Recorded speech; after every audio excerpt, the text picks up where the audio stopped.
Ya, di ele tua le nei tai hao. Ana ia foi o por pese pe o le tatou whalongo atu iai. Amen.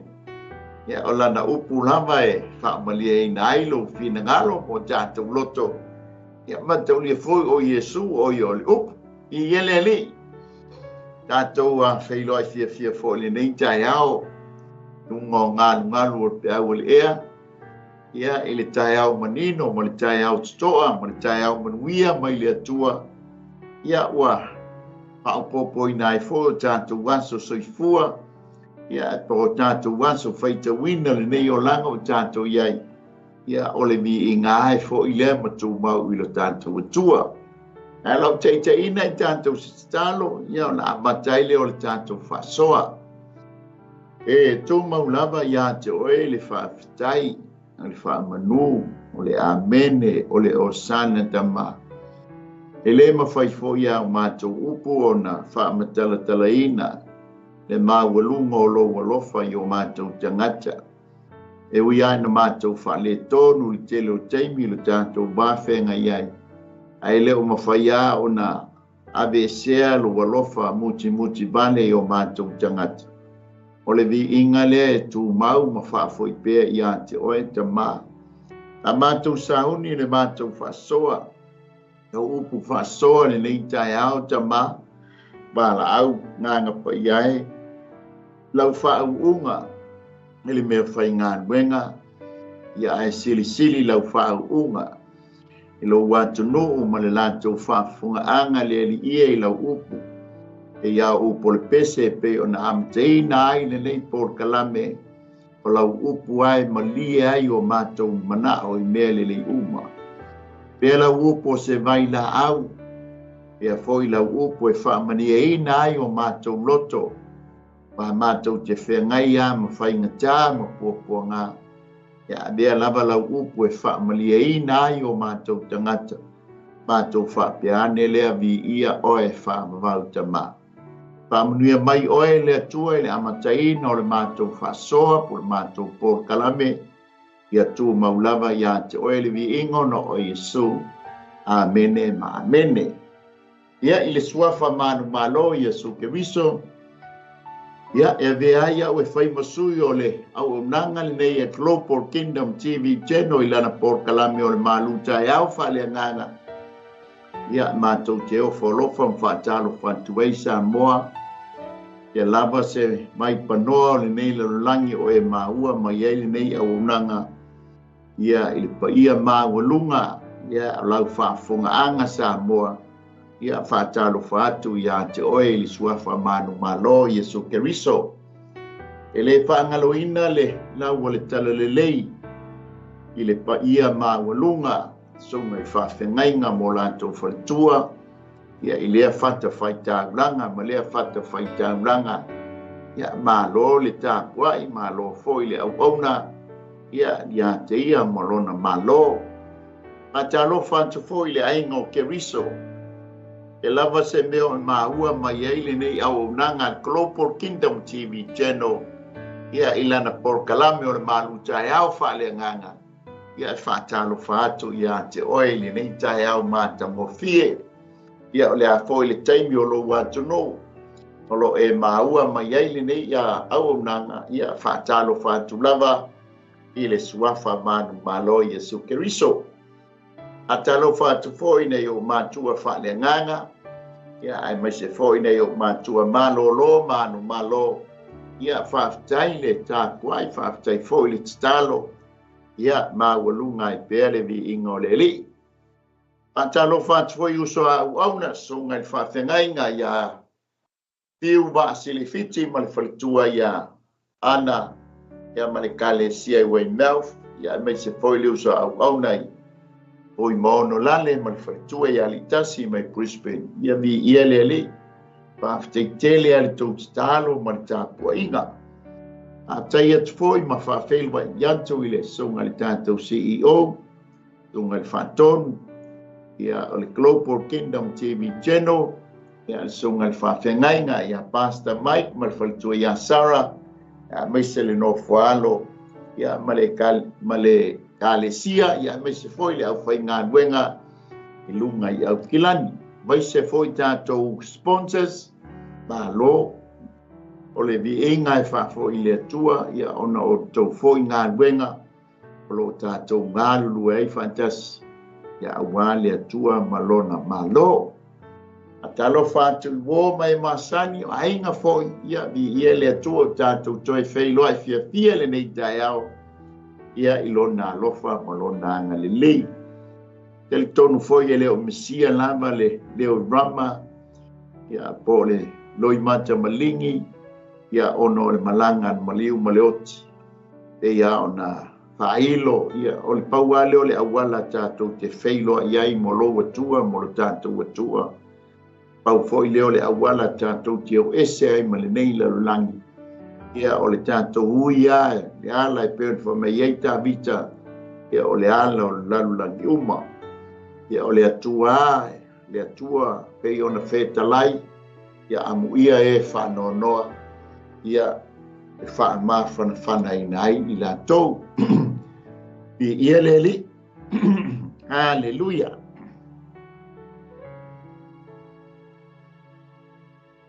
O le tātou malu tai au whale nganga, ia o tātou sabali bani mai le tusi moni mulia. Ale tama leo Ioane, apostolo Ioane. Amen. Ia, ai leo whaita uina aila na tusi muli le tusi e whalinga. O pisos ia po letters, ia po tusi. Ia pei o lana tusi fo i lea lo na lua. I mai i tangata taito tas. Amen. O le tātou sabali la po le tātou whasoa. Ia ile nei tai au, ia sama bali le upumoni. Mataulia o Yesu Keriso o ia o le upu.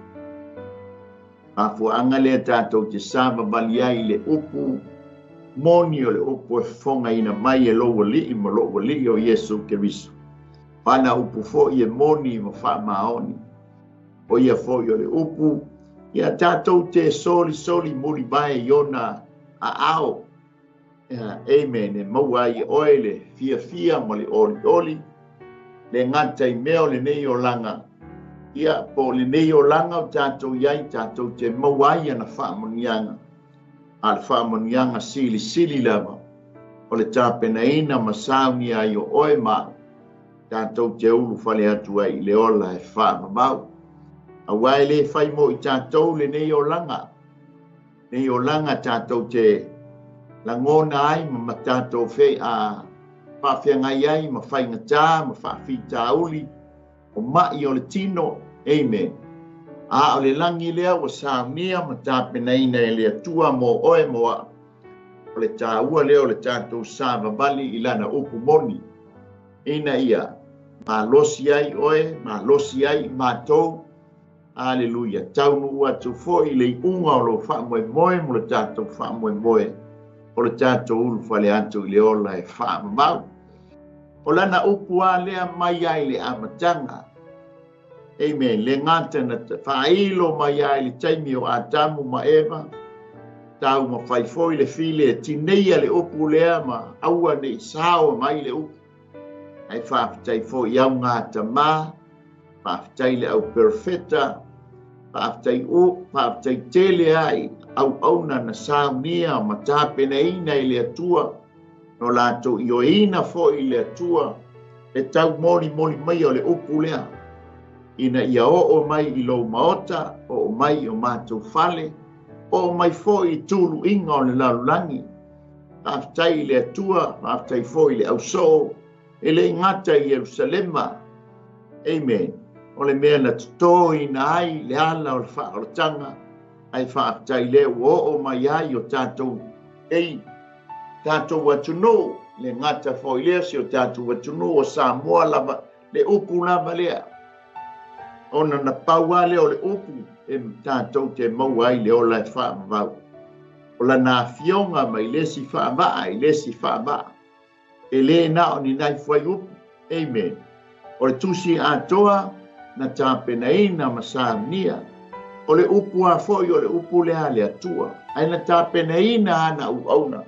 e whai matusi tala lātou ke tusi ina le tusi ina ia o mai o tātou mai tau mo tātou teimi o le nganga whaafitai lea i le atua.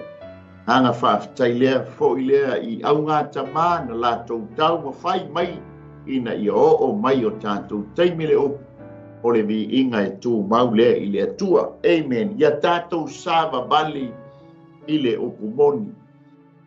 Ngai tau ma whai mai fo i le whili ia mai lana upu. O lana upu e whaasese ina ai i tātou. Ina ia awane o tātou maua le manuia sā iai. Ai a vela na upu e whaasese ina ai i tātou le tātou whaalongo longo.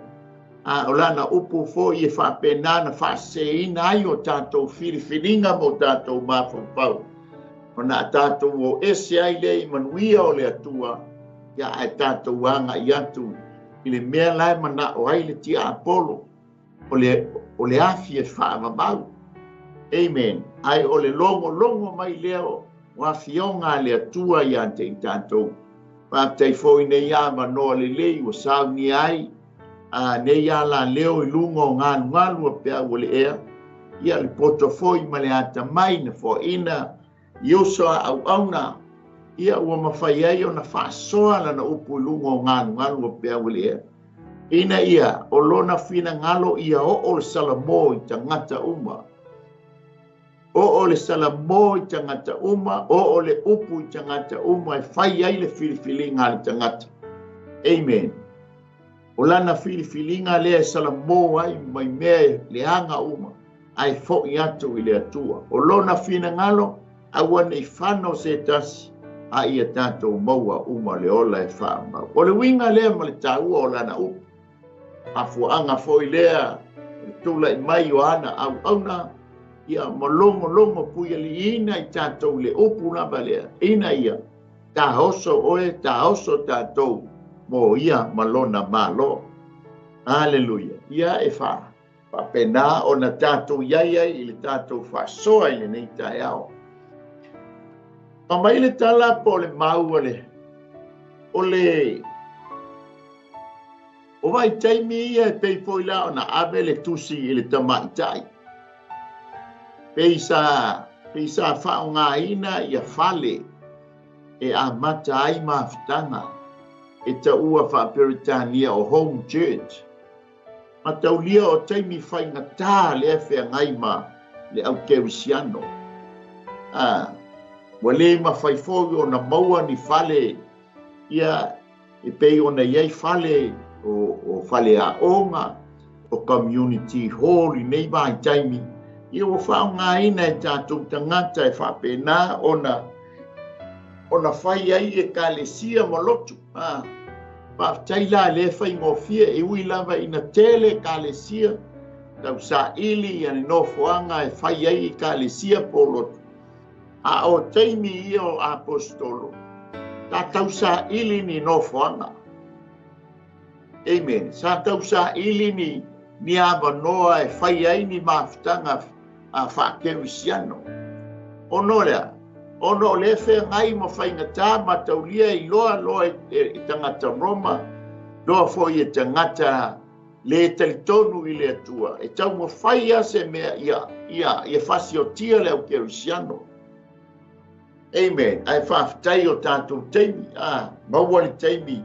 E ho ai i lotu. O e tāpua i le atua. O mai fo tātou teimi ne. Ua piu tau mo musu fo i isi o i lotu.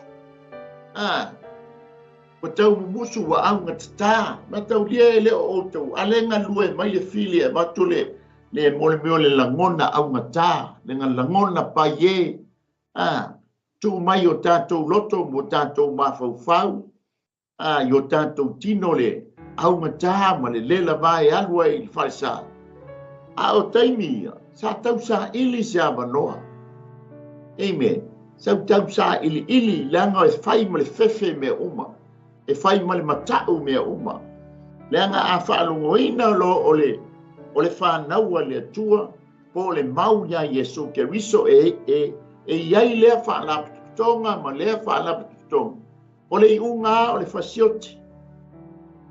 Amen. O le mea le nga tau nā ai, le tau mori mai o le upo le atua. Pāwhitai fo i la nai ainga pe la o na iei ta maitai le na filifilia le na ami e le tusi lona lua. Wa o lona fale le sa whai ei. A lea fo i la ma mai atu le tama le o kaio. Ia pei fo linga mai o lona fo i fale le whai ei. Ia mawhitanga. Hallelujah. A le tusi la lea lona tolu le apostolo Ioane. O lea na ame whaapitoa ia kaio. Pa mai le whamatalanga po le mau. Na awina o le ia Ioane le ofisa tonu i Efeso. Mataulia la o Ioane le avea matai tai. O le foi fe ngai Ioane ma puapua ngā ma whaingatā ma sāwanga. Ai le ingalo ia Ioane. Ia mo meo home church i lea ai ma lea ai. Lea le ma mau mai ma Efeso. O lo ua mau ain ia whale o ain. O le ala whaingatā. Aina i oe lava i ulatou whale mo ulatou ainga. E whai eile mawhtanga whakeu siano. E aveile vi inga i lea tua. E tofi eile a reto. I lea whale ma lea whale. Amen. E lapa mai. Na awina lea e Ioane. O misio, e ta ua le au misionare. Le whai mai oni whaifi au whai malanga ai. Ia pe o e wheasi asiai. Le la ta ua o le au misionare. Nga sent lea, na awina lea Ioane. Ia tangata ni ta uia o misionare. E o e asi lea home church, ma lea home church, ma lea home church. Ina ia, ia o le tūlanga le fia maua mai se tala.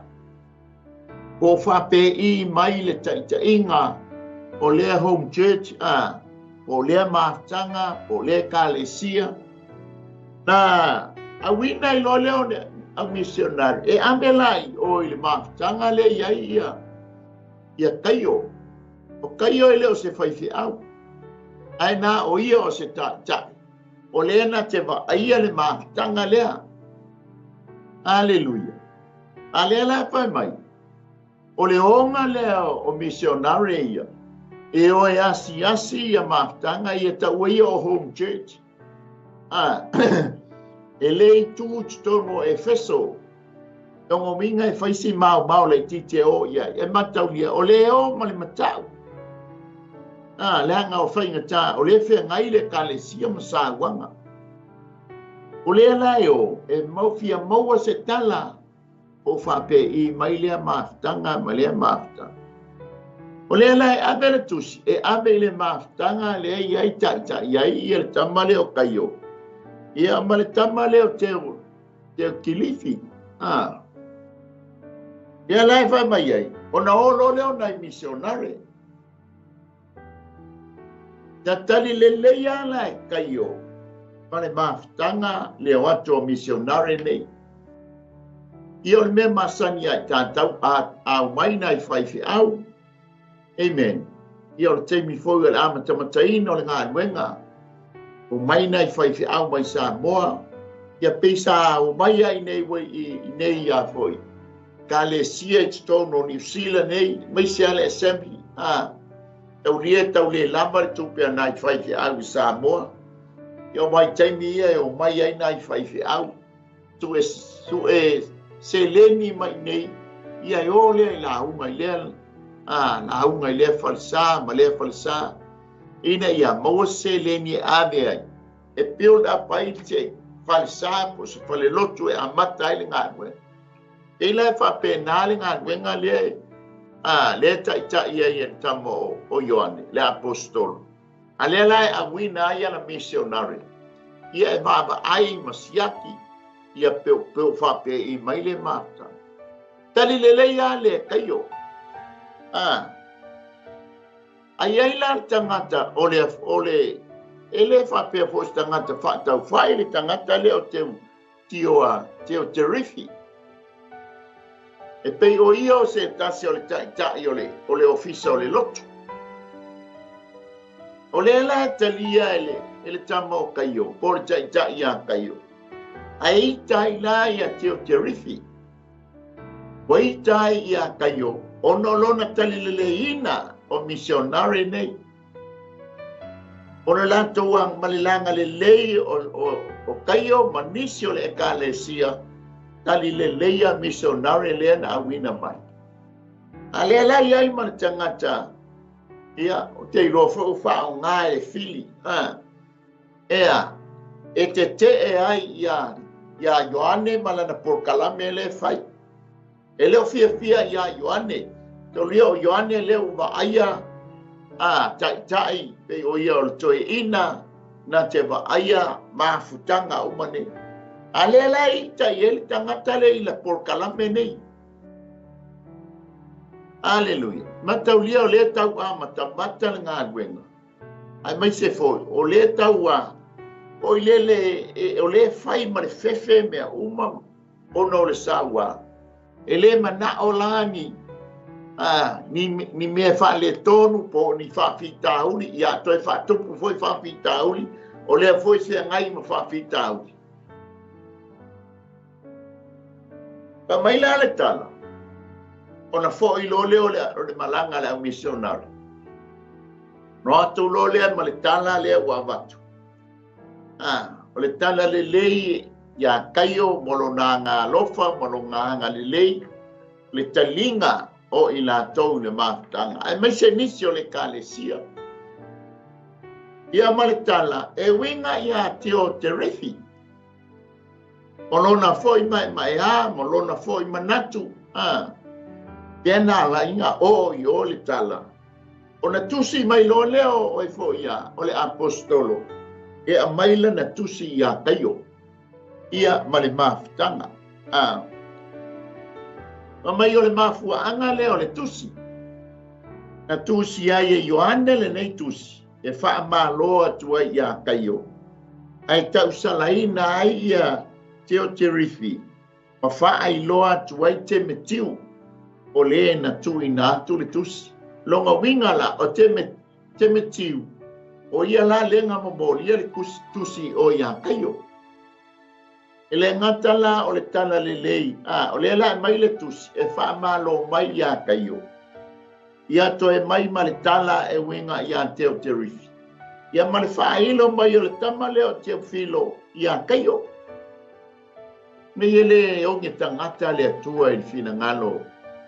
Lona fina ngalo I tonu o lea ngā nuenga ma lea ngā nuenga. Hallelujah. O le tele ale o ngā nuenga. E ia le au teo te rifi I tonu o ngā nuenga. E o mai ia le taimile nei. Ia le tau mu whai ngā le tai e whai se me le lei. Tau mu whai foi le tai e whau ma tau fua. Le atina ina o le kālesia. Ai le au teo te rifile tonu. E o mai ai o na pōne. A whaile ana tupu I o na pōia. E le ma whai fo o na alo le taimile nei. Le fo tātou whiangai wa le ma fo nei tonu o ngā nue ngā le atu. Mama ai e whaalongo I tala. Whaalongo fo I la tu winga. Mau mama ai o la tu winga. Hallelujah. Ona ia, o le mafua mai o le amatanga o le maftanga. Le ngata fo I lea, aina whaailo mai ai le tangata leo te metiu. Paftai e wilava ina iai te o te refit tono maftanga. Ai whaftai o la iai fo I te metiu e wheso soani I le taitai a kayo. Lona lua mafuanga na mai ai le tusi. Pa malosi kayo I lona taliaina o le auso po le au missionary. Pa tupuina lona fia. Pa tupuina lona ori. E ui lava o lo iai whawhitauri.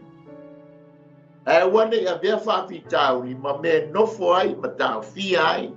Ana ngā nuenga le lei. Amen. Lona tonu. Ia whamauti no atu ia kayo. Tu peala ia teo te rifi.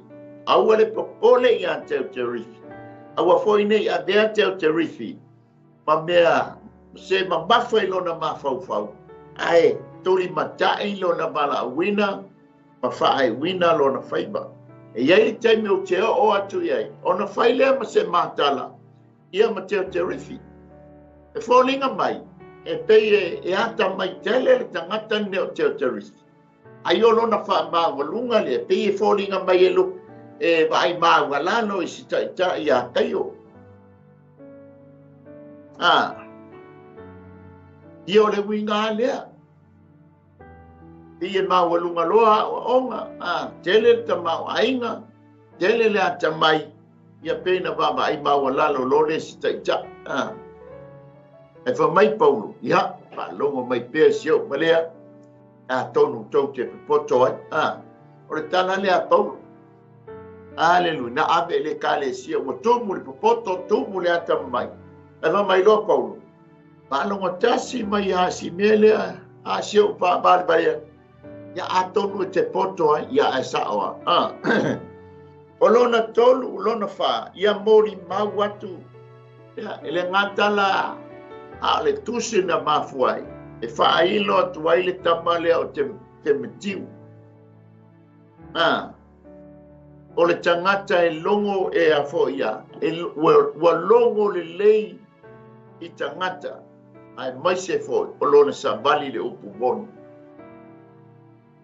o le sambali po pe autau moni na mafuai le tusi e tatau i tangata taritonu ia ona nau e talia a uso e o atu po le au missionary amen ai o le nganga le o mai fo yo tato vai tau mai se fo le taimina a mata mai ele ngā wenga i tono o New Zealand e o se vai su i kale sia i New Zealand nei le lato fia tali malo i nai au na mai Samoa ia la ua o tupu ngā wenga la ua mo el ngā wenga i Samoa ia o le vi inga e whafo i le ali e fo ua tua fo i Samoa ia Aleluia ia e whaftai o lo ia fo ia fundraising o i building fund ia o kalesia o lo ave so ni ai pe Samoa mo lato fo i ngā wenga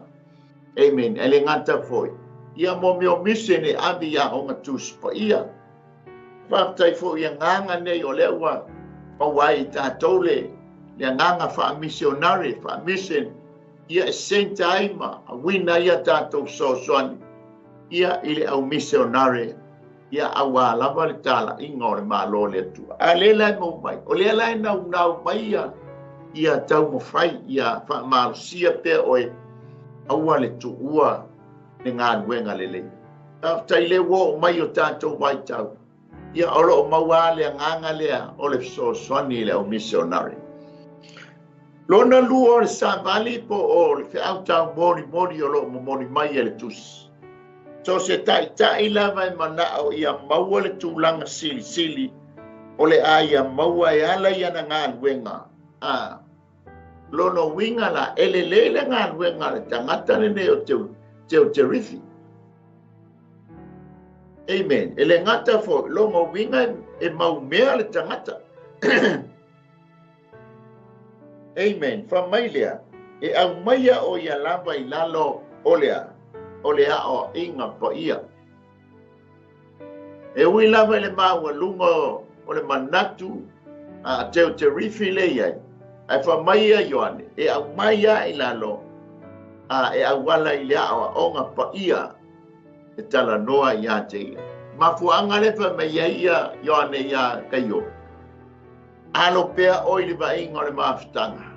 E tu mai te rifi. Se ia wo o atu. Na fai leo se matala. E wo te tulia e se le tama malelotu kaio. Aleluia. Lona tonu. O le fa kerisiano. O se awa inga, o se awa onga. O le tātou sāma vali I le lofa. Ia masama vali le upumoni. Amen. O sina fola sanga le winga le tātou tusi le la tātou whai.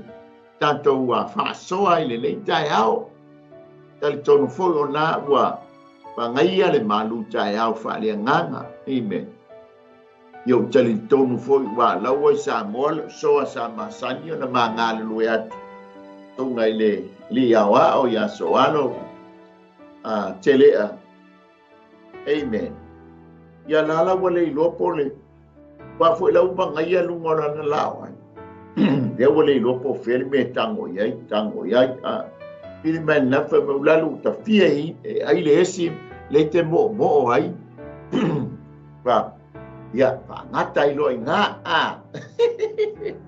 Hallelujah. Ole tanto sabali lan te on tanto fa soel nei tai. Ta ya tanto sama bali ai le upumon. Te foi la tanto wanga ya tu fai wino le nei tau sanga. Amen. Ya ilo ai oi hallelujah. Ya upu tau nga sabali ai te sabali e fo ya Yesu malia mai lo fina ngalo se so fa se te das tua so fa se tua ia no tu e fo mai dia ta bali tato sava bali le opumoni ia e manui ai tato tato mata tu le ile o a u le to e ina fa eu mo ia pe fo na mai ile tusilona lua ile tamai tai. Ta toi ina mua ono lona to finga o io le apostolo. Lona lua ia o io le failaunga toi ina. Lona tolu ia o lona soifua langa le ivas fulu leo o tausanga o le apostolo.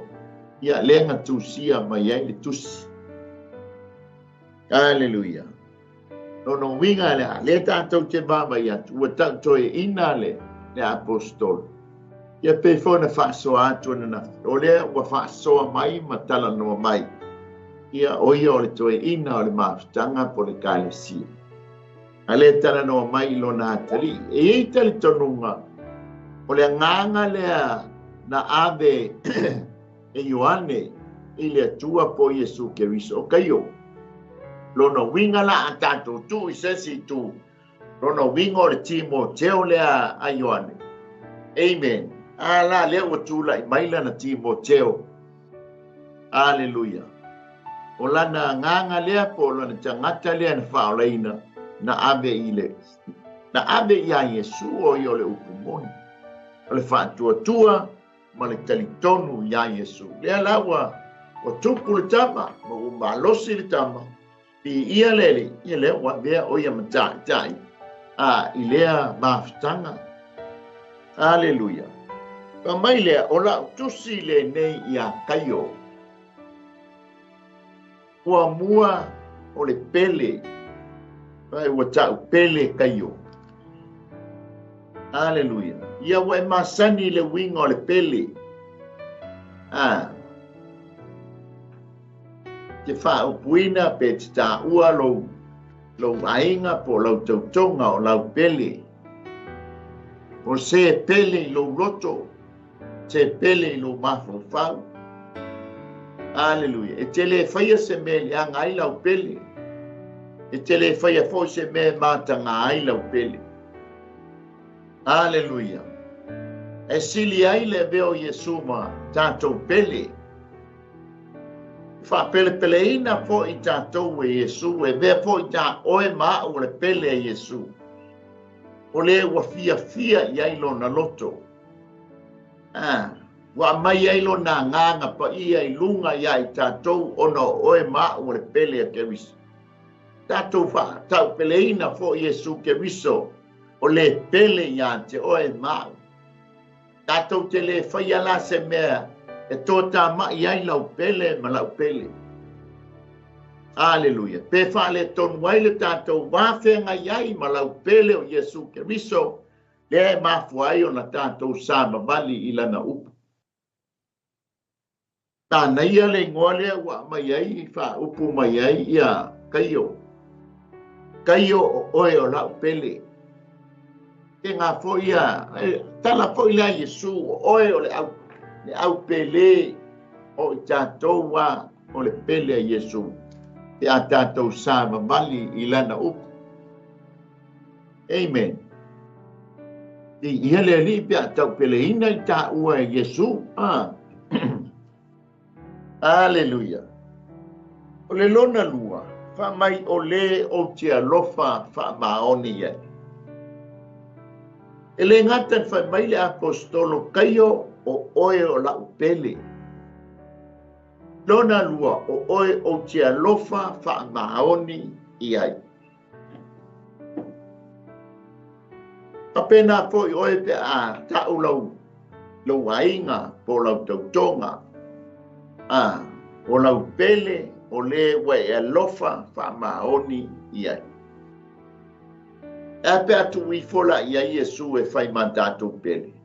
Yesu o le tātou pele, o le tātou tia lofa fa maoni iai.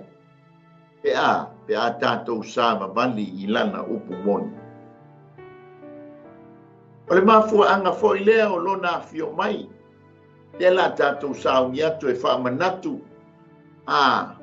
Lona fio mai, po lona whanau mai. Ai sea, lango le tatalo le a Yesu e te maua I o le tusia Ioane. Ia o le tama foi lea, le tusitala. Lana tatalo le tua, whaftai a te ina tou. Wa e tuina mai ia te au. O le pele ia te au, o te toe tuina atu ia te oe. Aleluia. Mafuanga le na sa wai Yesu ona oe maa o lana pele. Ina ia aua nei whano I tā ua, a ia tātou maua le ola e wha mabau. Mafuanga foi le na maliu wai, lau pele, o le wa tātou alofa ngia ma tātou wana lofai. Ona o ia na mua alofa mai a te tātou. Aleluia.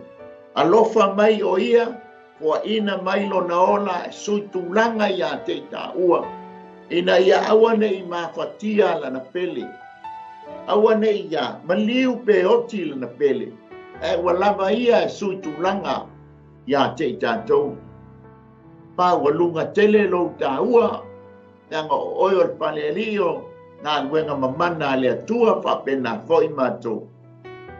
Te ia no ta ua.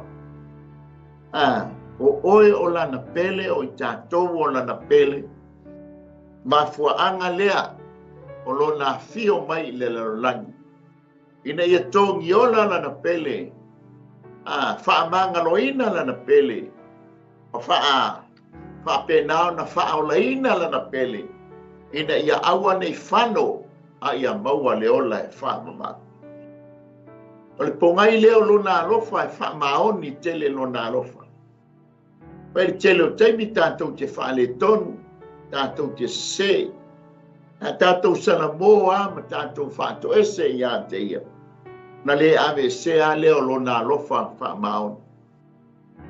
O lona alofa tu noa na tauami o tonu ina aila na pele. O lona alofa pale, o lo anga le leie mai pea le atua ia te oe maa ulanga o I tātou. No lana pele I lona fina ngalo. Ao iai lungo o le Santaulo. O lona, o le mea sa I lona fina ngalo, o lona mafaufau, o lana pele. O oe mau. Ina ia. Maua leola e whaamavau.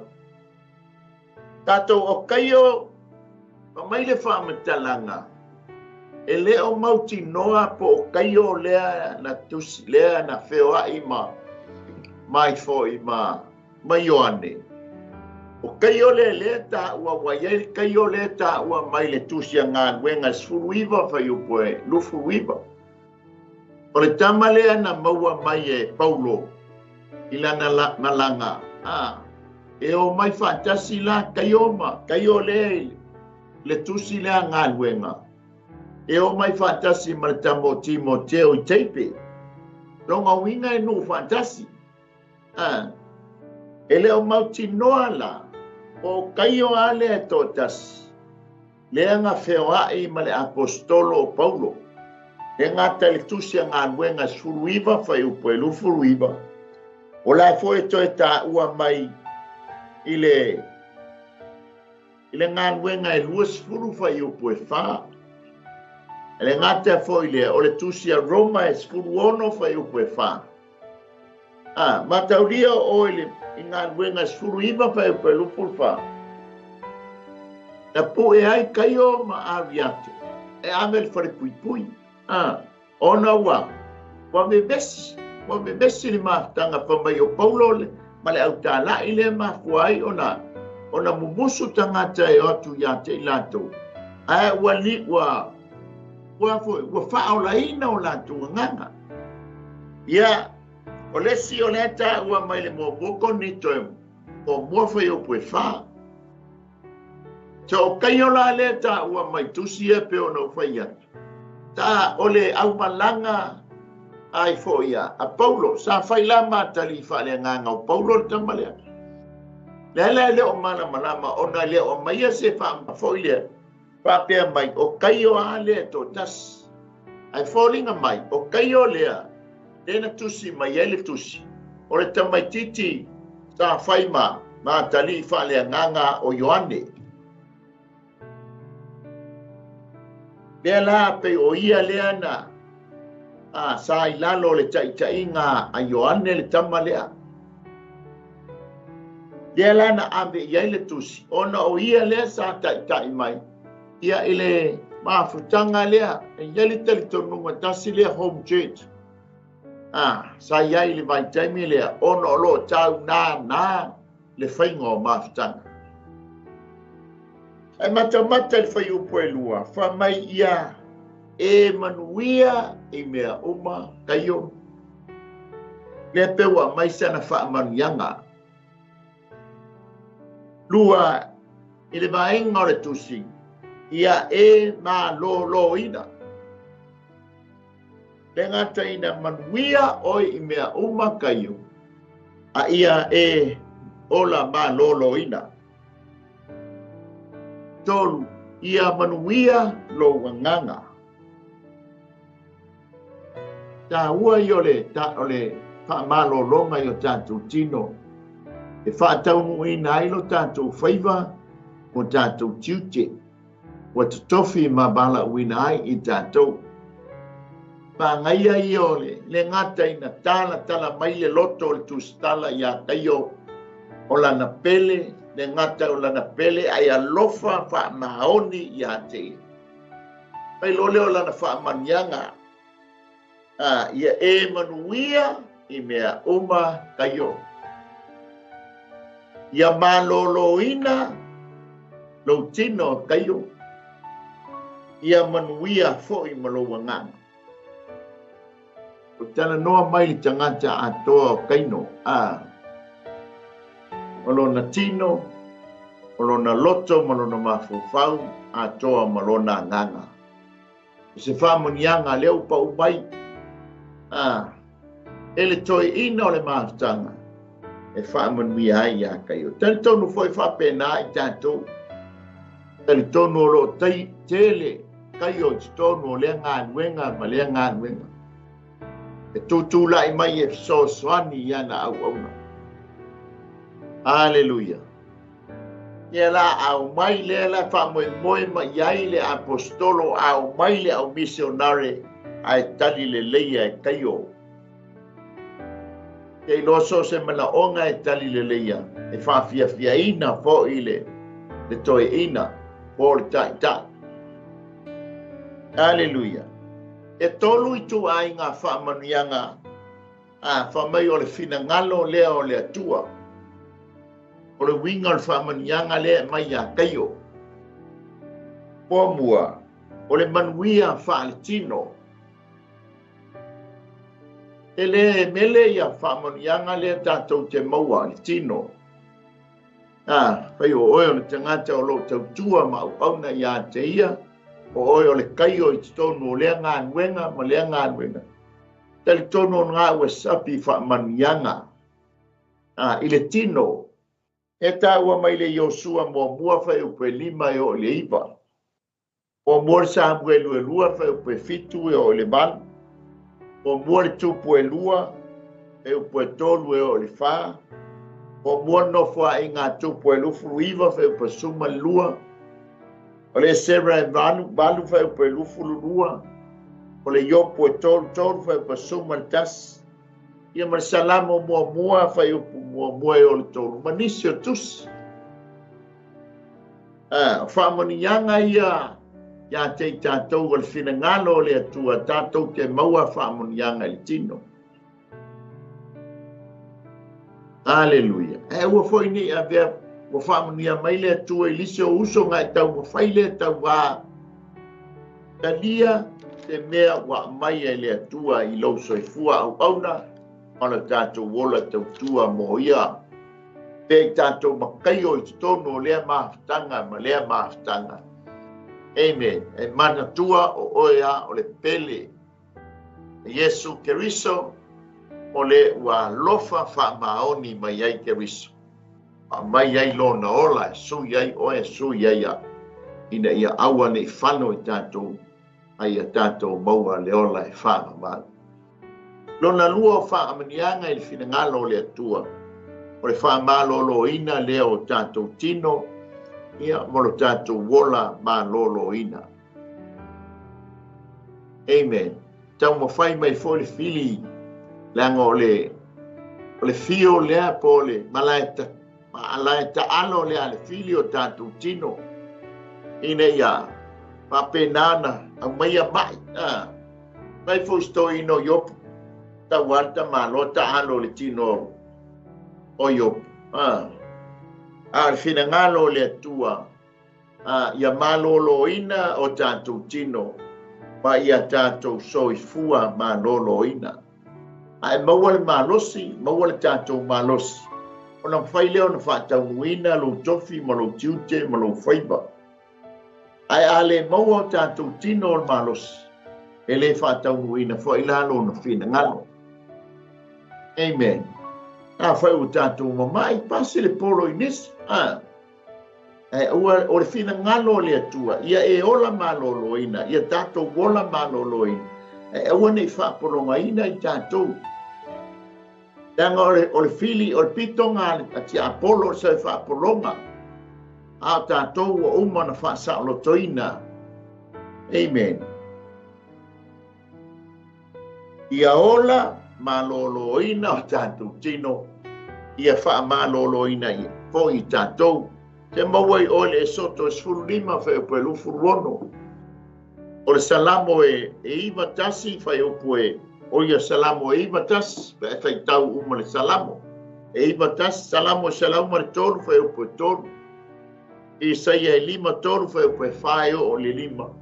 Ia manisi o tusi. Lo ta ua mai ali whaamonianga le ale atua ia te i tātou. O le whaamalolo ina o tātou tino.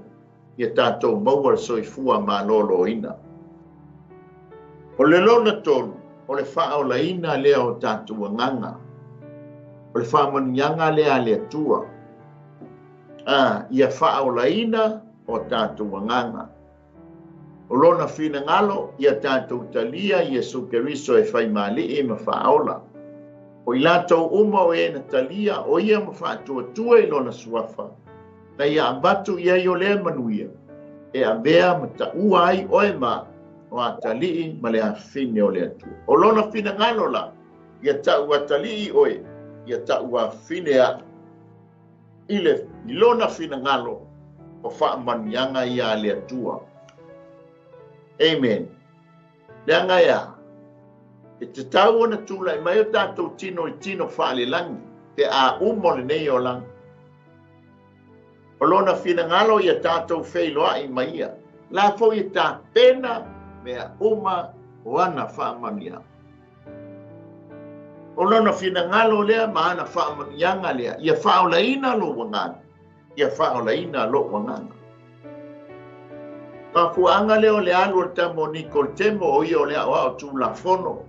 Tau sa ili se taimi fia o le tangata lea. Lea o au lea whanongo atu. Ese a le mau lea sau ma lea o au lea pole mata upu. Lea langa nau e fia maua o lea tonu le winga o le mau lea sau ma Yesu. Ai lato e tala noa fa ma Yesu. Ai le to e whanau fa wina. E le ai la sau tofi le malo le tu. mai le ni ko chemo ia fa fe o to yo film na bolo tina se tu lo e tala no mai le a o le fa le nga ai tala no atu chimo ia ni ko chemo ile fa tino e o le tala no ai lo nganga ia fa o la ina chimo cheo o ia ni ko chemo ta ua lo talia o Yesu Keriso e fai mo wali mo fa ola amen ona e maua leo ola e wha mamau. Ia mai umai fo le maafutanga tolu ma le afa tausanga ai o ia na so swani ya Josefa re Arimatea i le tino Yesu Keriso ina ia muluina i le muro teuwina ai le ia veina i tono le tungama. O so tau timo te o ani ko te mo so fa lilo ona wa bona talia ina Yesu Keriso te ala o lona fina ngalo e fa ola ina ai o tatu nganga pata yo mo fa po lufurtas Roma mo fa po suma leono o le Roma es fulu fa po iva ma es fulu o maumasani Efeso mo fa po fitu Efeso e lua fe upe vanu ma le iwa. Ione mo fe pa suma lua ma suma tolu. Aleluia. Ole Ione tolu fe pa suma le ono. Ione tolu fe pa tolu sfur ma le ono.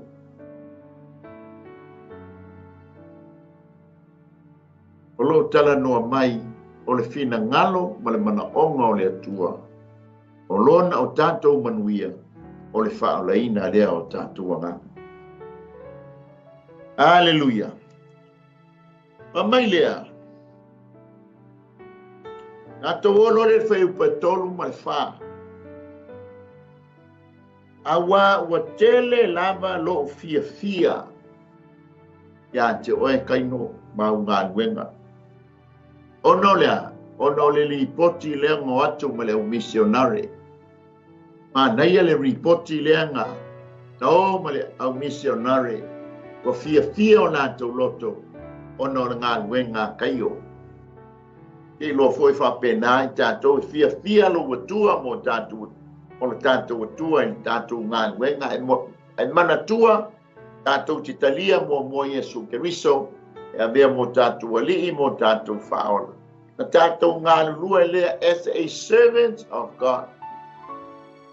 A fai i te fia lunga le malo le atua, a vea oe au na le atua. Aleluia. Le mafuanga le o le tau I mai e le atua o tātou ngā nuenga. Ono lo fai le tātou ngā nuenga I le wha. E ono tā ua tele o teimi. Tala noa mai ia e foi, ia Paulo. Le tusia Roma o le taimi la fatoa e whaolaina. Talia ai Yesu Keriso e whai mau wali I mau whaola. A le tala no mai a Iakopo, kwa andea oe mau auna White Stone mo le ainga o le atua e te tau ona e ngalue me tātou ngā lue e whai a lona whina ngalo. O le se senga lea, a e tasi le mea e tasi. Patua ina ua talia Yesu Keriso e whai mali I mawhaola. Patua ngā nuenga ona ua e mori mawina lo wali o Yesu Keriso o oe o le au nā le atua. Na tā ngā lue lea ngā iai ia tofi matiu te mawala awina o I tātou foi. Amen. O tau si mea le atua. I le bala awina ua bala awina ai lo so e fua mo le tātou wola. Mana ia la le ripoti lea na mai ele. O atu I oile. Ia Ioane. Pa fia ina leo le loto Ioane. Amen. E la ona iai wha mai o le ripoti ele au misionare po le auso. Lua. Winga ia kaio malona wha maoni ma le wha tinoina o le ngā luenga ia po le sabali le upumoni e le atua. O le wingo le upu kaio o le le fa peritania o le rejoice o le oli. Hallelujah. Le tiola fainga wenga le lei masabali le upu moni ia o le fa tino ale wingo lona ingoa. Tupu ai le ori ina o ia le tele o tei.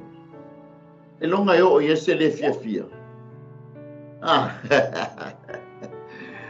Hallelujah. Família, ele ai família foi o por fa. Ele ai Sofia e sili le ni. E au fa longo o sama vali la fa nau le upumo. Mataulia le tu watoe ina e la apostolo. Peo no ta ua la tala no mai fa toe ina. Ia ma fa soa mai matufa mai fa toe ina. Tele tonu foi fa penat tonu o tatu ainga. O le mana onga foi leo tātou matua. Ina ia, sāwa bali e tātou whanau le upu moni e le atua. O se fianga, ma se ori o tātou loto mo tātou mawhau.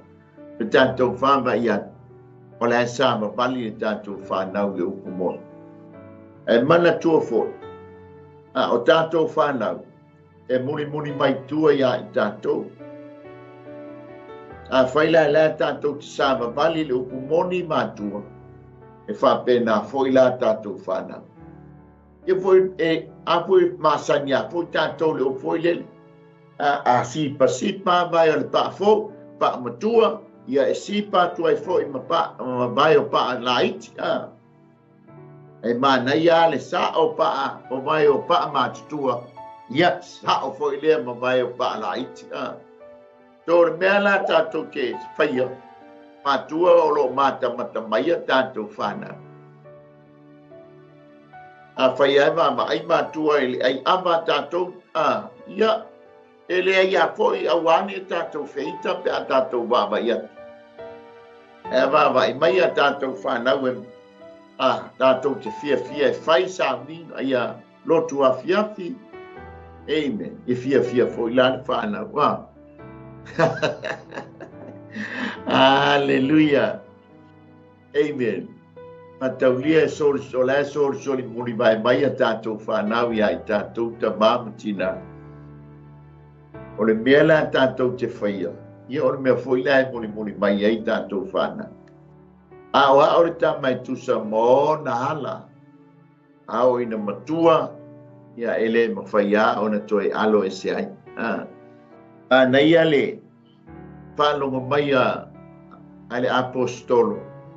Sa mabali la na whanau lona tali whale nganga lea na avele i le atua mo lona whinangana. Leo whaba ai mai. E leo olo sa bali asi o na tali. I le upu o le atua po le upu moni a le atua. Tupu ai leo lona fia mo lona ori. O se mai la awa o ngā lea i lona soifua. Mataulia o le taimi lea o le matua li bau ia ta ia Roma e fia maua se mea maua ai le ta lea. Hallelujah. Ngai ua lea ngā adei o le moto patamu. E whaapitai lea ua maila ngā tusi. Hallelujah. Isiana whanau. O alu la. Amen. A le whanongo mai. O le sa mamali kaio lana whanau ile upu moni a le atua. Ta pena foi lan tātou, o tātou matua, e whanonga mai, o lo sa mamalia i tātou le upu moni a le atua, na o a wina i tātou i nei o tātou matua. Tautua nā le atua, tautua nā le atua, tautua nā le atua e tau te manuia ai. Hallelujah. Aua tō te mana nao. I le nei lalolangi mo na tu i nau. Neanga ele ni mea mai le tamapo le atua, mea mai le lalolangi. Ai a tautua nā ma oe le atua a tali i ma le a fine whape nā poila, pai fō mangai alungo le lao ai le nei tae ao. lua ile o misia se fa manuia le tama ma le tina fa malo le tama ma le tina amen ma le fa fitai le tama ma le tina fa pia fa fitai tali fa fitai fine fa manuia tu le tua awana ngalo ya te o tau le tua e manuia ai ainga so se ainga yai le tua yai Yesu o se ainga fia pela ona fia o le loto le apostolo tali tonu foi e fa pena i tatou matua aleluia tali tonu foi fa pena sunga i fa pengainga wala to fa nauna fa pena na ave ile fe au ma ngā wenga le tua aleluia e fa no atu foi o e fa tu puina foi le lato fia mo lato oli i fa pe ua sava mali ma ua fa o ngaina fa nau fina ngalo le tua tel tonu foi so se fa pe ngai ai te taua na mana ia so na sui i le ngā wenga le tua ai sia e fa fia ai na ai lo na fina ngalo o lona loto le al fina ngalo le tua ua aluia ua umola na ngā wenga i le nei la lai a ua mauti noa ma ia mala ma fa fitai wa ia so sui le ngā wenga le tua e vi i ai le li fa tupui na i fia ma le oli na i matua aleluia fa fitai foi i le ngata foi le ngā wenga le tua ia a o manuia o ngā wenga o lo tau si ai o tatu ainga ba ia tu nai whanaua nai matua o tūlele mai nai whanau wa le whalolo a tātou whanau au whamanuia iai le atua o le talo fo i lea nai a tātou matu e whatupuina fo i la le lātou fia o la ua tali le talo tali le whatonga le atua i a whamanuia i se ua fine le whamanuia i se ua tali leo tātou iai fo i le nei ba yaso a mata mai foi la songa fua ia na tatu watu ai i lau ngā tongi e whanau amen fatu puina foi lo fia mo lo tatu fia ona wa ba ia tu nai whanau wa whamanu iaina ia o onga pa ia o onga ma wa lalo por baenga mua se yo o a universite aleluia e fatu puina lo fia mo lo oli le ma ia ko whamanuia le atua i tau mo whainga. Le ngata ua tahua wa ngā le tupe na whaanuina ia o ngā le whanau. Ona wa mama i atu i tātou ua whamanuia ia i le atua. Le ngata la o le whina ngalo le atua po le ngā nuenga le atua. Ia a o whamanuia ngai stone mo tātou ainga. Ia ua mawai le poto ma le ata mai. Ia awano lātou lumanai. Amen. Tātou malama lea mātua. Wale aila se whālolo le a maua e tātou whānau. Ua a uma mai whailonga nei. Ia ole a maua ngā nuenga le lei. Ia whaini ainga. Amen. Ani si fo ua whai ainga. Whai whānau. Wale ma mawhalala tātou ngā nuenga a mātua. Ole a māmā le anga. Le la maua ngā nuenga le lei al whānau. Ia e tausi ai tātou whānau. Ia e mai se fo i tātou. Ole vi inga lea i lea li. O whamanianga ia le atua pe o na utaua.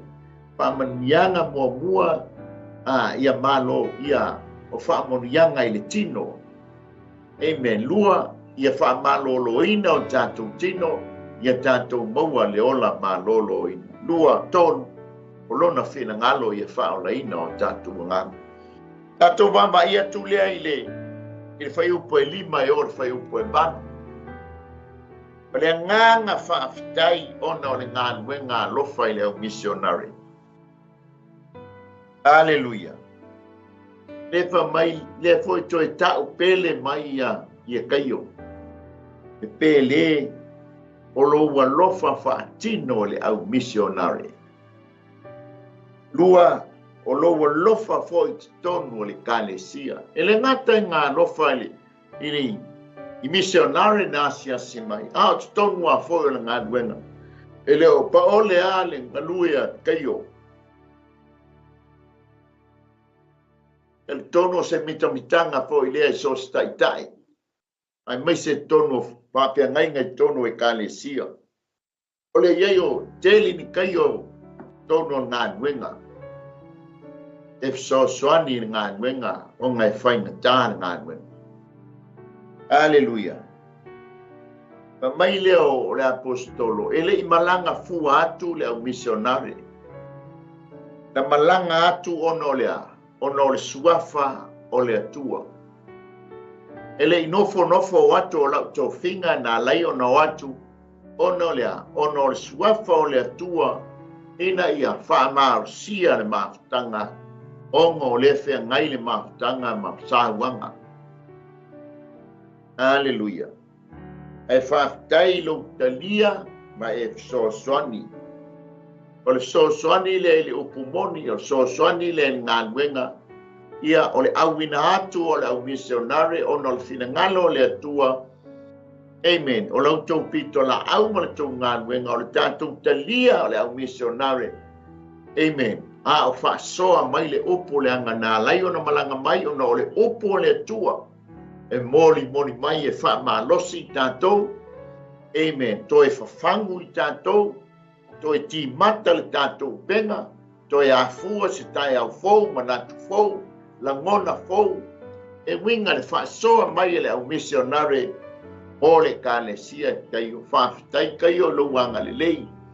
Whaafitai lo walofa. Amen. O le mata upo e iwa, le mata upo e luas, o le whai upo e iwa, nga le whai upo se furu. Wa mai ai lo winga le lapata inga i le tangata le nei o Teo Terifi. O ia o le tangata inga lua i tonu o le mafutanga. Ai ai o na winga le manaia, o na winga le whamei o na winga leanga.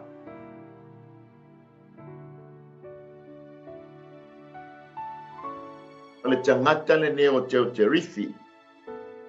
O le winga le upu Teo Terifi. Wa mai o le tangata na whaafai lele ina e seu. O seu o se tasi le o ingoa o tupua whaapau. Tau lia fōi malanga paulo ma whanapa lea wa whaamalolo ina ele au apostolo tangata. O le nuu leo luka o nia. Ia ai whamai ai wa wha ingoa rola ia leo o pānapa ia seu. Ia ai wha o ngai, ai wha ingoa paulo ia he reme. O atua o tangata wha pau. Tenga ita i lo paulo pānapa. O le winga la le upu, o le winga la o le ngoa Teo Terifi. Ia mai o le tamana, mamaina pena, whaafai leleina e seu. E le tioa la le angale, ia winga o le tama. Le anga ese le atua le ena te whaafai leleina, lona o langa po lona loto. O le winga ngā le upu Teo Terifi. Whaafai leleina e seu, o ai seu. O le tupua. O le tupua o le whaapau. Ia la whaafai leleina ai Teo Terifi o le winga leo lona ingo. Le tioa la a le anga la nā mio. Pa mai o ia o le tai mā walunga. Le anga lefa mai o le lotu sai e. E whai lasi mā walunga fo ia aulo na leo. Le mātanga. Ale o menga la o misionare ne. Ngaita ia kayo. O nolo na talia ina manisi o le kālesia. E wa mai le whamatalanga, pe o nau tāua. E le fia o i le toe ina mana por kalame mana por whanga le lotu. O le awina mai o nei misionare o le fo ie. Ta mafuai o na tupu le anga ino na loto malona ita. Alona le mamai ua tua upua ila tō ia. Le fia ia le fia le toi ina. O le whātino ina la ona winga le anga. Mamai wanga sala ia i le ma le toi ina po Ioane. Walu whaitala le anga e winga ia Ioane. tau whaaleanga e winga ia Ioane. Ona winga i o whaalia. Lela e la patai mai ai le apostolo Ioane ia kaio ma le maafutanga. Lona lua, wanga sala i le vao misionare ma le kalesia. Apo i le wale ona le talia ina le au misionare. Wale iso na alofa na te e tinai dem. A ke te e iai ma le fia iai. Le fia sau e faise i puti. Le fia faise a se asu se i pubai. E makuatu mamao ma ia. Lona lua. Ono lona maua luma. Ai ve o sau ma ame ese tangata mai le kalesia. O sau ma ame. Aua nei toi no nofo tono le kalesia. E le anga le taingo le maafutanga. E wha le tonu le su e mea kua atua i ngā mea ia walau nei teo te rifi i le maafutanga ma le kalesia. Talo sia pe ale iai ni teo te rifi tonu o kalesia o tātou iai. Talo sia ia matua tōli mamao teo te rifi. Wa mau wa lava kaio. Lava malitama leo te metiu lela ono mai. Efso soani tonu o ngadwe. Ai a tonu e au ma fo teo te rifi se ilu i ai le maaptanga. Awa au noa ni whawhita uli mani puapua ngā whita iai ma le maaptanga. E leo se maaptanga ma losi la. E foi le au ngā ua mai e se ilu i ai. Ina ia awa ne wha a e tu makua mausali lau tu. Wha tua mausali ma malosi lau wha tua. Ina ia awa ne e to sina i tonga fiti ma le ami o le anga le a teo te risi. Pama yo le wha pia kai o le au whatasi ma le kalesia a le la iei tangata o le i oi a teo te risi. Tau foi bono ta ua e o ngā foi moi ta tau le nei vai tau. Ia lai o le ita ia longa winga o le ita alu lo whatu pe fo ringa mai. E pe o teo te rifi i le maafutanga a Ioane. O te mai o i le whenga iei ma Paulo. Mai walu ese te ma. Ua mana o i le lalo langi. Ei ka kema maalu ma ame isi o le kalesia alu whatu le lantou maafutanga. I tā te maalu ma lesi vaenga alu whatu. Ei. O le telenga o i kalesia u whatu o le ito o tema. O le fwoi la whapele rile o te rifi. O le ngan o le tau sue ia fale fai ai home church le iai. A le ala iai le te rifi le fale nga mea i tonu o maafutanga. Pa mai le tala, wakau fosi le mea wakau aiono na maua lunga toe poto, toe milionea. Le la kau fosi o e oso i lunga ta i le maafutanga. Ai ona mafua anga le alainga ita i o ia Ioane. Ai wa levanga lotu po ua tele anga mea tele foi lona poto wa tau na alo tai se maftanga ia mama ai se kalesia ala ele tu silima maya ia le apostolo ia teo terifi. Te lopo fa pe ko ba sa unia ia kairo alewa e tofia ia lo tai maftanga. Te mai a kaio ele se wha ilonga. Mai a kaio ele se a lewa tai e kaio le maftanga. O hau le tamau a inga, o hau le poto, o hau le mawalunga, o kau fosi le mea. Iloa ele o so wala wina le tai no se maftanga. E ia foi tofinga le tua e tofi ma wala wina i oe. O foi lana e ta ia mai e tūlai mai. E te langona lo fia mo lo ori. E leo ni whaiwhia au mawhoi tātou te sawa i le ola e wha mawau. Le ai e wala awina le au auna le ie ma le wha maoni pulu whale mai e le fia o lo wali. Wa e whaiwhia au leo wale tofi lo e whai masui ia wale tofi fo e whaiwhia au soani pe tai mai le i lea maftanga pe tai pe whai lau tusi pe te utupe pe tai si e pe tai ia o ngasa ke malo. Amen. Walu lo le mele wa waita pe leita a tema. Ale foi lato e o mai i le taimi o Ioane o la e saule nganga le fa tema le foi ma waile li le te rifi. Ve foi sia o ngam taua.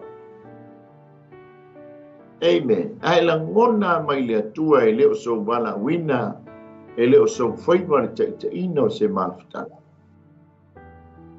Aleluia. Pasa o loto lo mafofau. To apele taima baba ai ile tua. Tele to finga i tono ngā wenga. Aleluia. Tele foi fa misiona. Aleluia. Te ia maftanga ma. Pa o ngā hina ilo soifua mo tato wola. Aleluia. Ka mo fai ae. E tineia le nganga le whaateo te rifi. Ai maise le nganga whaatema. Ia whaafitai nga toi sala mō tema. Toi fōi leo tema. Teo te rifi la. E le ise sala mō. Aleluia. E ui ana wha le tonu tema le amatanga u whai mahalu ma le kalesia. Amen. E nga tau whasi lo ise le kalesia. Pa pe lo te ma e siri la lo toi fo te le fa mai pe ya ta mo pai tau nga yele nga toi fo I te ma ile te mi le nga toi abatu ai ma le tamo Ioane le ma reko tai ya te ma le o toi fo I mai wanga I Lord Salmo. Aleluia. E ba ai la ta to te wa a mata ya te ma le fa hi u le Salmo ai fai fosi le mea. Ma I ai lo leo tau. E la teo te rifi. E la tupu mai I teo te rifi. E te le meo le ita I le tai. Ita I le ya kaio. Usa ita ya Ioane mana porkalame. To ita ya kaio le talia fua o misionare. Ia to ita I misionare o le leo mai fua. Pai po tele ya le bebesi. Ele ia mare tawar fili fa le anga lo na mafau. Ai le ni no foi lalo. Ma mafau le mai le tua. Ma toa.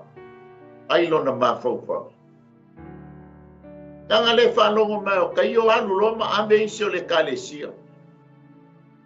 Talo fai a kai o le na watu ngā wenga. Ai o lo ia te rifi o lo fa labe. Ia lau mai lua wala e wha mei na alu ma ame isi o le mafutanga. Pa se ina mafau o le mafutanga.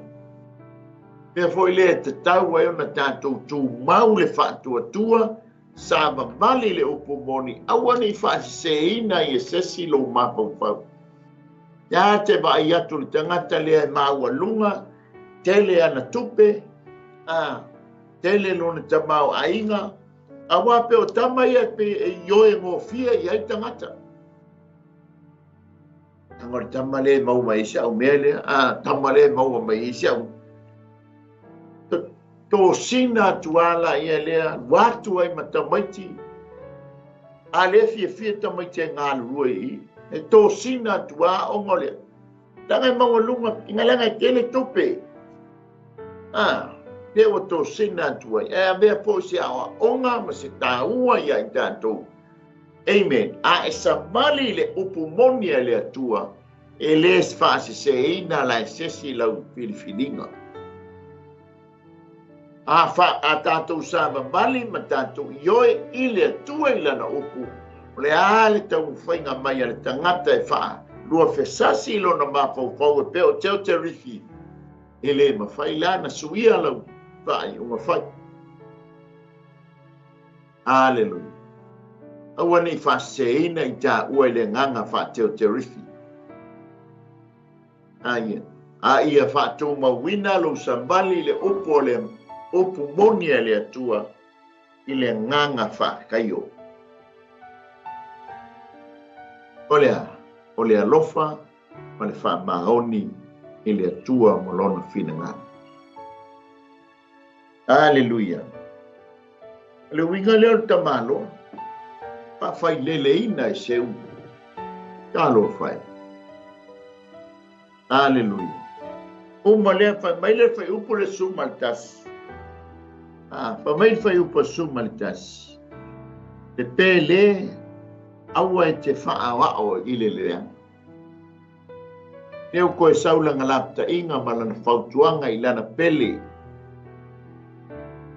O oe o le pele a Yesu, o hao o le pele a Yesu, o i tātou o le pele a le atua. Amen. Lea whai mai ai, awa e te whaawao i le leanga. Tango le ngā luenga lea sa whai e teo te rifi. O lana ngā luenga lea ule ua toto nei tono le mātanga. O le loto, o le mawhauwhau ma le loto o le anga. Dona lua, mamaia, aua e te whaawao i le leanga, na o le lei. Aua e te whaato i la loina, le lei i le leanga. Aia e whaato i la loina, le leanga i le lei. Te lefa mai, aua e te afoia, e te whaawao i le leanga. E walama le lei e whaimi. Te whaawao iai. Nona lua, o lea mi o le lei, mai le atua lea.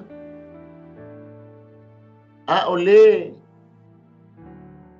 le atua lava lea, peitai o lea mi o leanga, e le ilo atu lava e ia le atua. O lana lapa ta inga lea ilana pele, kaio, pale mafutanga, aua tau te whaawao le leanga, ai e whaawao le lei. O le ami o le lei, o le lei e mai le atua le. O le ami o le anga, e lei loa le atua. Le tiola whaamia, ma le whaamianga Yesu, whaamia Yesu le na launga e lunga le maua. Amu ia le alo lo whaatu e pe o kaio, o na lo whangia lea o ilato. Amu ia e loto mama e pe o kaio. Awala to te ilo atu le atua. O lona loto mama le o kaio. Na ia talia ina ai misionari. Na ia lo whangia ai le misionari. Na ia lo whangia po i tonu na ngā nuenga le atua ono lea. O le loto e tumu i le mama. O le loto e le elea ma le loto palapala ma le loto le anga. Ea na whanau mai a teo te rifi. Hallelujah. Ai au mai fo iau ngā tele. Au ngā tele ia te i tātou.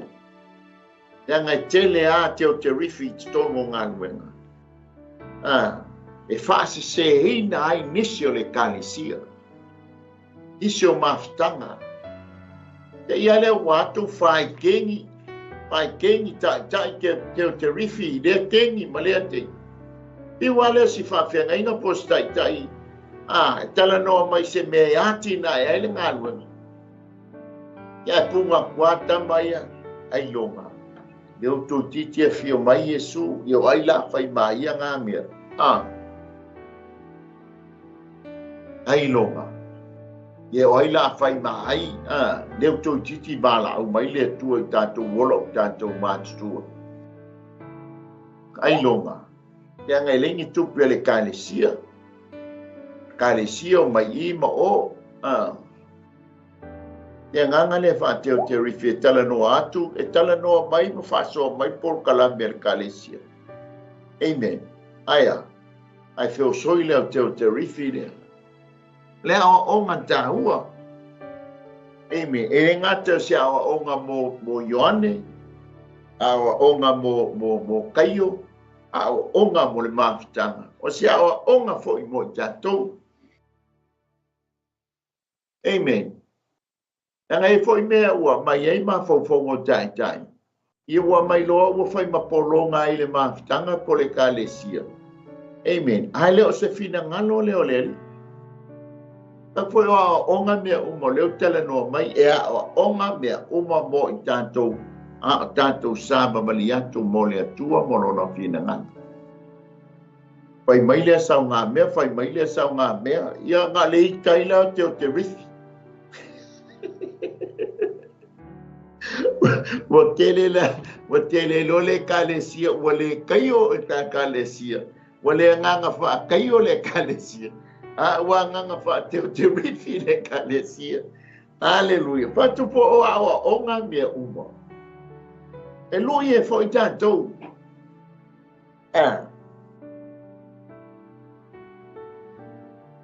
praise the Lord. Ia ole vaenga muni fa mai lea amuia e whātupuina le file mu. Awa e ta ua i lātou wane tu. O whaamuia pe o le whaamuia mai ia le apostolo Ioane lona tali i. Whaalea nganga o kaio. Amen. A o le. E tongi mamao a ia le anga. Hallelujah. O mai le fai upa sumalua, o le la ua whailo mai te mitiu. E lei se tala tele po se whaamtalanga, e winga i le tangata le au mai i le tusia Ioane. I le tangata le suafa ia te mitiu. Ai ngau te mitiu sa whea ngai ma Paulo. Tau lio tangata le o le kāmuta. Pia la e watu Paulo mo le lana au malanga. I Efeso fo. Fa mai leo po. Tau tele ele te tau ono tau au na ini atua ele i loa. Ia matupua lea e peila o le tiana, le malu leo tiana i Efeso. E tai lola wali lea lango lato ngāluenga lea o le fai me ngāluenga ia fai. E maua ia lato tupe.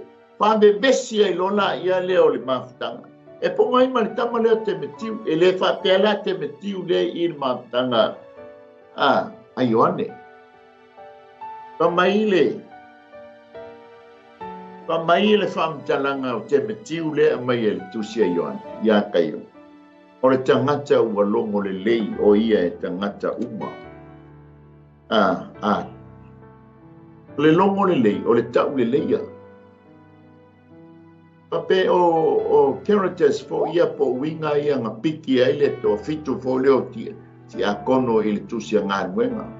O tangata ua tau le leia. O tangata whātua. Ua whātumuina i le nganga o le atua. Peila te metiu o le tangata e tau le leia, pe longo le leia. E ese le wha le tonu o le mea fo le o le tau le leia e tangata. O le tau mai lo se le kamara ngā se o le tamale na ai alongo le lei o i le whaaponga anga tangata. Amen. E te tala noa tu foi le upo le atue malia o lato loto walanga lailo. Tate fola pe tate whailau. Ala tate savali ai. Tate ioe i le atua. Olo tate savali le upo moni e le atua. Donga lua. Pamai ele ngata ina longo le lei o ia e tangata uma atoa. Ia male upo moni e savali upo moni e le atua. O le tangata la whātua le tangata le nei a te mitiu. Le lai, i ele ngana foi lele, e le onge tangata le atua e te tonu o mafta. A whai wahalu ia e fo ia.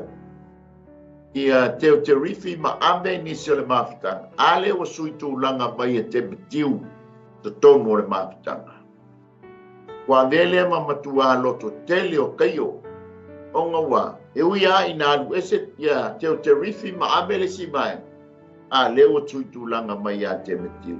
Talo sia pe a telne te metiu tono o lea ngā luenga ma lea ngā luenga. Leanga le tātou te iai leo langa e whea ngai am whawhita uli popo pai nga tāno ngā luenga. Ao ese te metiu ma lana vaenga ia alai ia e manatua whaatua tua i lea tua. Tāu ni ala mai lea tua au te metiu Oi ese te rifi malanga vai. Ala sau ngia le tua ni Timotiu e whapena ona so ni ai le ngā luenga le atu. Whamai ua ioeina fo i e toe, ele toe ina o Ioan, pale au uso le whamaoni o le Timotiu le. Hallelujah. Pai uleo le anatala whapea mai, pai pasu tolu marsu malwha. O te le fia tusi atu se mai tusi ma le fulu tusi. Amen. O le tamaitai o le lau pepa ma le mai tusi ai le sipen. A le la fatoa wha atoa mai ia kai o. O le mai tusi ma le fulu tusi. No winga na wha o ngaina a. Mai o te le fia tusi atu la i se mai tusi o se lau pepa po se fulu tusi. E o te mana o te latu, tā te tala noa whenkatāngai. Le māneia i o le whaasangai. A iei ni whawhita uri o le ngā nuenga, a iei ni pua ngā, tālo, tala noa whaasangai. Tala noa ai aua nei mili telefoni se turo, vai iei tālo leo malea. Pare māneia ia, tala noa fai se fono, a iei ni whaale tonu fai se fono tala noa fe whaaso ai. Amen. Leo mafuanga le whamei Paulo, whamei e Ioane, o te le fia tusi atu se lau pepa po se mai tusi po le furu tusi. E la saunia le taimi o te anuatu ai, ke o tātou fe whaaso ai. Tonu foi au ngale, toi a mai ele tama leo te o te rifi, toi tala noa, le fo la mato atu, ia lewa mo atu le tamo o te matiu ma le tusi, o tala noa, ia iai se aso ma se taimi o te tau nuu atu ai tātou whaaso ai. Ma nei ia le whaasanga ai. Tō rai ma a se whaapita hauli o se walawa ni whaapita hauli tono ngā luenga leanga e leise ngā luenga e le misi ma ni whaapita hauli. Ia e orfa pepe aluai. Ele tu, ele to tele ni se ha, ma, dei, mana ia le talo mai, tala noa, paso ai, ea, wai lelele. One mafuanga lea. Tele fia tusi atu, i se lau pepa, po se tusi, po se ala, au te mana au te watu, fai se tātou tala tala noa, tātou whasangai, pasoa atu tu fa mai tātou whalele ma tāu ona ale, ona maua leo le lenga. Amen. O ngā mea uma, tā ua i a Ioane le taitai, tā ua i a Kaio le mo aia le mawhitanga, tā ua fo i a Timotiu, tā ua fo i a Teoterifi.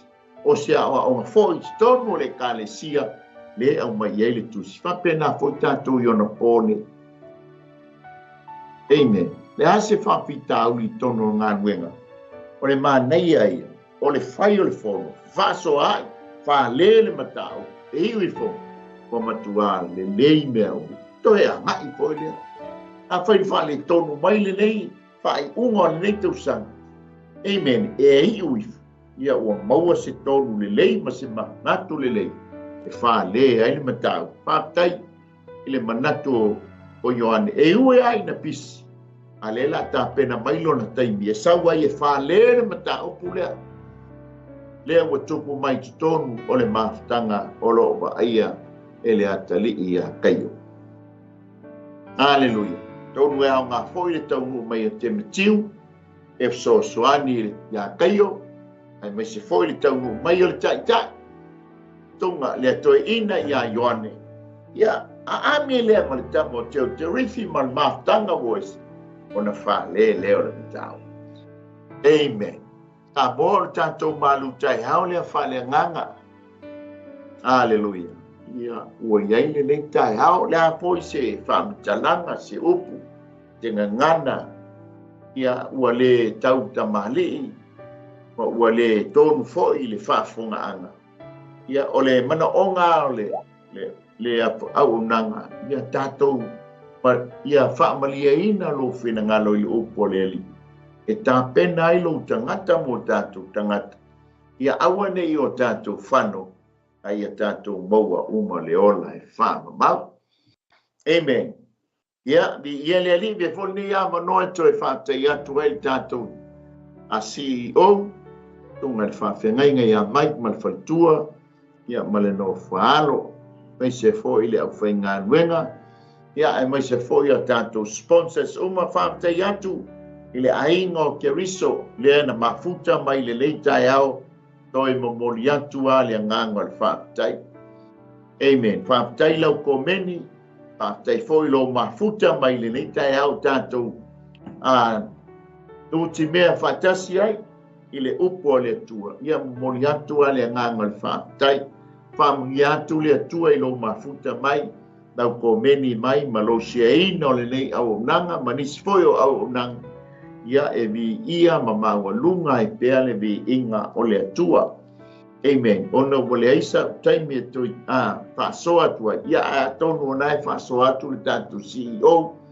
Ia mabatu si whaatalanga e whaatai atuai. Ia pei wa nei. Mana tua o lei ai le tātou malanga. Amen. Mo le tausanga fau pe a tātou au lia se ola ma se malosi mai le li. Hallelujah. Ale Global Kingdom TV Channel. Ia au kuso le wha moe halu ele whai ngā malanga. Panu o maua le taimi loa manoa. A e fia o i Israelu e peo le tala noa atu. Ia lo maua le a manoa. Amen. Ia e mai a te au nei, ia o te whātō whāsoifu atu. Manuia nei a fia nei taia. Hallelujah. Ia tō whāsoifua, manuia lau whāsausaunga Samoa. Whātai. Hallelujah.